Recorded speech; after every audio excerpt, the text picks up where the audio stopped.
Now that we're men, we can do anything. Now that we're men, we are invincible. Now that we're men, we'll go to Chelsea, get the crown, save the town, and Mr. Krabs.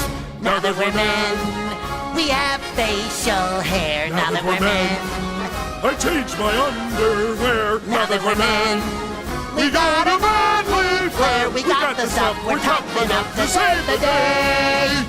We never had a chance when we were kids. No, no, no. But take a look at what the mermaid did. Ha, ha, ha!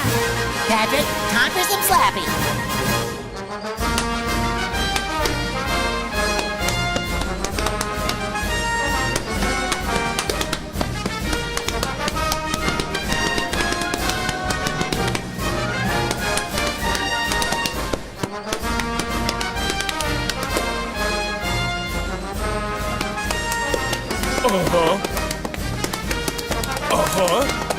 Oh, yeah. Yeah, go SpongeBob! Hooray!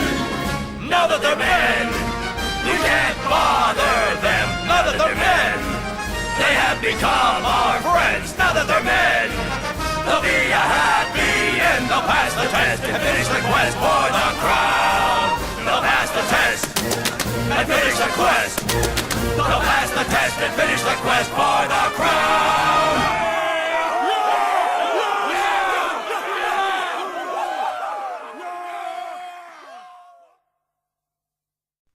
The prince and the two children were standing with their heads hung down, their cheeks flushed, their eyes half closed. The strength all gone from them, the enchantment almost complete. But Puddleglum, desperately gathering all his strength, walked over to the fire. Then he did a very brave thing. He knew it wouldn't hurt him quite as much as it would hurt a human, for his feet, which were bare, were webbed and hard and cold-blooded like a duck's. But he knew it would hurt him badly enough, and so it did. With his bare foot he stamped on the fire, grinding a large part of it into ashes on the flat hearth. And three things happened at once. First, the sweet, heavy smell grew very much less, for though the whole fire had not been put out, a good part of it had, and what remained smelled very largely of burnt marsh-wiggle, which is not at all an enchanting smell. This instantly made everyone's brain far clearer. The prince and the children held up their heads again and opened their eyes. Secondly, the witch, in a loud, terrible voice, utterly different from all the sweet tones she had been using up till now, called out, "What are you doing? Dare to touch my fire again, mud filth, and I'll turn the blood to fire inside your veins." Thirdly, the pain itself made Puddleglum's head for a moment perfectly clear, and he knew exactly what he really thought. There is nothing like a good shock of pain for dissolving certain kinds of magic. "One word, ma'am," he said, coming back from the fire, limping because of the pain. "One word. All you've been saying is quite right, I shouldn't wonder. I'm a chap who always like to know the worst and then put the best face I can on it. So I won't deny any of what you said, but there's one thing more to be said, even so. Suppose we have only dreamed, or made up all those things, trees and grass and sun and moon and stars and Aslan himself. Suppose we have. Then all I can say is that, in that case, the made-up things seem a good deal more important than the real ones. Suppose this black pit of a kingdom of yours is the only world. Well, it strikes me as a pretty poor one. And that's the funny thing when you come to think of it. We're just babies making up a game, if you're right. But 4 babies playing a game can make a play world which licks your real world hollow. That's why I'm going to stand by the play world. I'm on Aslan's side, even if there isn't any Aslan to lead it. I'm going to live as like a Narnian as I can, even if there isn't any Narnia. So thanking you kindly for your supper, if these 2 gentlemen and the young lady are ready, we're leaving your court at once and setting out into the dark to spend our lives looking for the overland. Not that our lives will be very long, I should think, but that's a small loss if the world's as dull a place as you say." "Oh, hooray! Good old Puddleglum!" cried Scrub and Jill. But the prince shouted suddenly, "Where? Look to the witch!" When they did look, their hair nearly stood on end. The instrument dropped from her hands. Her arms appeared to be fastened to her sides. Her legs were intertwined with each other, and her feet had disappeared. The long green train of her skirt thickened and grew solid, and seemed to be all one piece with the writhing green pillar of her interlocked legs.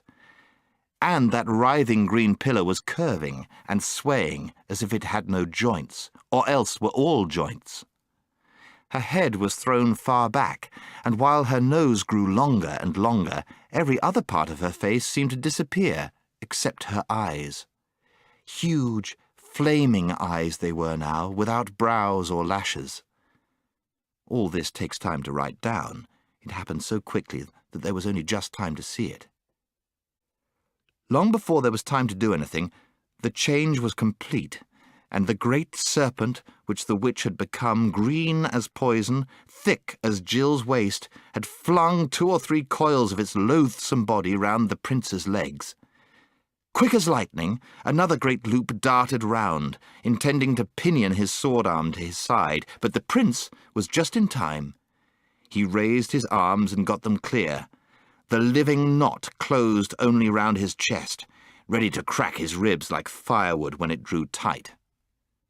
The prince caught the creature's neck in his left hand, trying to squeeze it till it choked. This held its face, if you could call it a face, about 5 inches from his own. The forked tongue flickered horribly in and out, but could not reach him.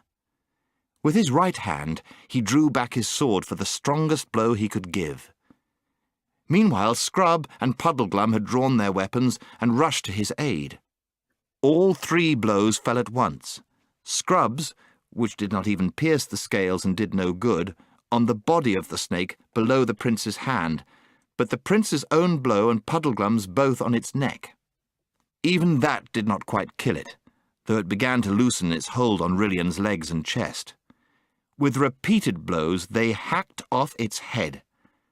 The horrible thing went on coiling and moving like a bit of wire long after it had died, and the floor, as you may imagine, was a nasty mess.